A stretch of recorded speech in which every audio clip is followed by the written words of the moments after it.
Tsaka huwag ka masyadong matapang. Ha?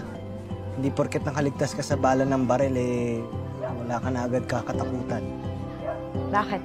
Wala ka bang bilib sa akin? Siyempre, meron, pero ayoko lang na masaktan ka ulit.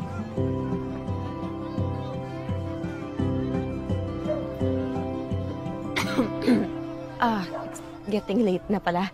I should go. Halika, kasi na kita. Di, okay lang. I can go on my own. Chelsea, kailan ba kita hinayaang maglakad mag-isa dito sa Riles?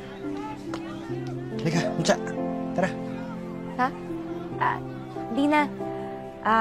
Dito na lang ako. Okay lang. Sure ka?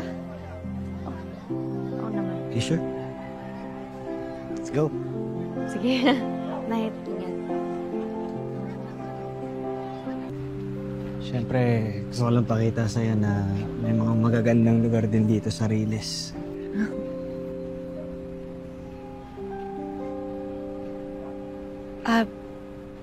Kidlat. Sorry na sumugod kami sa lugar niyo. Na-curious lang kasi kami sa nangyayari sa inyo. Na-curious kayo kay Honey. Hindi Actually, ano kasi... Chelsea, si Honey, napadpad siya sa amin kasi meron siyang tinatakbuhan na tao na gusto siyang patayin. Talaga? Yun, kaya namin siya tinulungan, kaya namin siya tinago. Yun. Hindi ka lang pala hero ko. Hero ka rin ng maraming tao.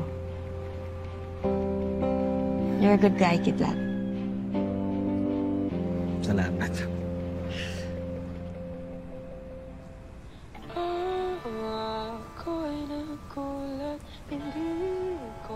Kidlat, I really have to go.